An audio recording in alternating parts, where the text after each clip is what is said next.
दोस्तों, हाल ही में द कर्मा ने पादरी बजिंदर सिंह के सारे काले कारनामे आपके सामने उजागर किए कि वे कैसे धर्म के नाम पर लोगों को भ्रमित करते हैं, उनका माइंड वॉश करते हैं और फिर धर्म परिवर्तन के नाम पर तरह तरह के लालच भी देते हैं। कई वीडियो में तो उसने ऐसा ढोंग रचाया कि फूंक मारकर गूंगे को बोलते, बहरे को सुनते और लंगड़े को चलाते हुए दिखा। लेकिन जैसे जैसे उसके सारे कच्चे चिट्टे खुलते गए, वैसे वैसे उसके सारे काले कारनामे जनता के सामने आते चले गए। दोस्तों, भारत जैसे देश में धर्म परिवर्तन कराने वाले अब नहीं बचेंगे।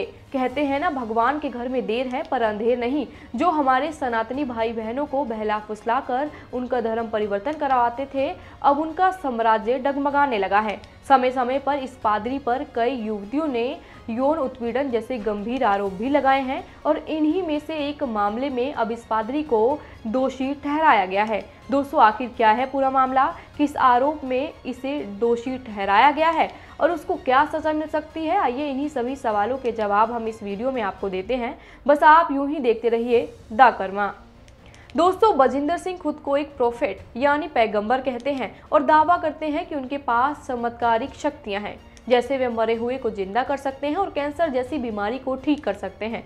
दोस्तों, गरीबों को किसी न किसी चीज का लालच देकर धर्म परिवर्तन करवाने वाला ये व्यक्ति अब कानून से बचेगा नहीं, क्योंकि इस पर यौन उत्पीड़न के मामले में इस व्यक्ति को दोषी ठहराया गया है। इसके अलावा उन पर धर्म परिवर्तन करवाने जैसे और अन्य आपराधिक गतिविधियों के आरोप भी लगते रहते हैं। चलिए इस पूरे मामले को समझते हैं कि क्या है पूरा मामला। पादरी बजिंदर सिंह, जो पंजाब के जालंधर में एक चर्च चलाता है, वे लंबे समय से विवादों में घिरा हुआ है। 28 मार्च को मोहाली की पॉक्सो कोर्ट में उसे 2018 के जीरकपुर की एक महिला के साथ यौन उत्पीड़न और यौन दुराचार के मामले में दोषी ठहराया गया है। पीड़िता का कहना है कि बजिंदर ने उसे मोहाली स्थित अपने घर पर बुलाया, उसके बाद दुष्कर्म किया और इस घटना को रिकॉर्ड करके लगातार उसको ब्लैकमेल करता रहा। दोस्तों, कोई व्यक्ति इतना क्रूर कैसे हो सकता है, जो अपने आप को भगवान तो बताता है लेकिन उसकी कोई भी हरकत भगवान जैसी नहीं। दोस्तों, पीड़िता ने इस मामले में अप्रैल 2018 में शिकायत दर्ज की थी, जिसके बाद से ये पाखंडी पादरी फरार हो गया था और दूसरे देश में भागने की कोशिश कर रहा था। लेकिन बाद में दिल्ली हवाई अड्डे से इसे गिरफ्तार किया गया, जब वह लंदन के लिए भागने की कोशिश कर रहा था। लेकिन कुछ समय बाद ही इसे जमानत भी मिल गई। दोस्तों, पीड़िता और उसके परिवार ने इसके लिए सख्त सजा की मांग की है। अब कोर्ट 1 अप्रैल को इसको सजा सुनाएगा। दोस्तों, ये कोई पहला मौका नहीं है जब बजिंदर सिंह पर ऐसे गंभीर आरोप लगे हैं। दोस्तों, इससे पहले भी वे कई आपराधिक मामलों में फंस चुके हैं और हर बार उसने अपने कथित चमत्कारिक शक्तियों का ढोंग रचकर लोगों को गुमराह करने की कोशिश की है। सनातन धर्म के नजरिए से देखें तो यह साफ है कि ऐसा व्यक्ति ना तो ईश्वर का सेवक हो सकता है और ना ही धर्म का रक्षक। दोस्तों, हमारे शास्त्र कहते हैं कि जो धर्म की रक्षा करता है उसे धर्म रक्षता है। लेकिन बजिंदर जैसे लोग धर्म का इस्तेमाल केवल अपने स्वार्थ और पापों को छिपाने के लिए करते हैं। दोस्तों, बजिंदर सिंह का इतिहास बेहद चौंकाने वाला है। उनका जन्म हरियाणा के यमुनानगर में हुआ, जहां वह एक हिंदू परिवार में पैदा हुए। 42 वर्षीय बजिंदर का जीवन अपराध और ढोंग की एक कहानी है। करीब 25 साल पहले यानी 2000 में वे हत्या के एक मामले में जेल भी गए थे। जेल में ही उसने ईसाई धर्म को अपनाया और बाहर आने के बाद उसने खुद को पैगंबर घोषित कर दिया। साल 2012 में उसने प्रार्थनाएं सभाएं शुरू की और कथित चमत्कारों के दम पर लोगों को प्रभावित करना शुरू किया।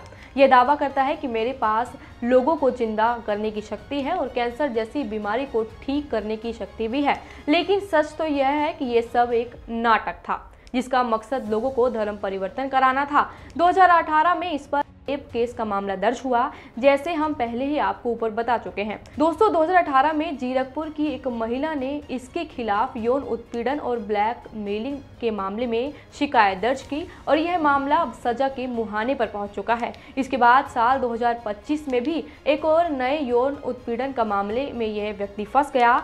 2025 में 22 वर्षीय युवती ने आरोप लगाया कि बजिंदर ने उसे चर्च में अकेले बुलाकर छेड़छाड़ की। दोस्तों, पीड़िता का कहना है कि उसे जबरन गले लगाता था और धमकियां भी देता था और उसके बाद हाल ही में एक वीडियो सामने आया है, जिसमें वह एक महिला पर गुस्से से पेपर का टुकड़ा फेंकता दिखा और उसे थप्पड़ मारता दिखा। ये घटना उसके ऑफिस की ही है, जिसका सीसीटीवी फुटेज भी सामने आया था। दोस्तों, इस पाखंडी बजिंदर पर लंबे समय से जबरन धार्मिक परिवर्तन करवाने के आरोप भी लगते रहे हैं।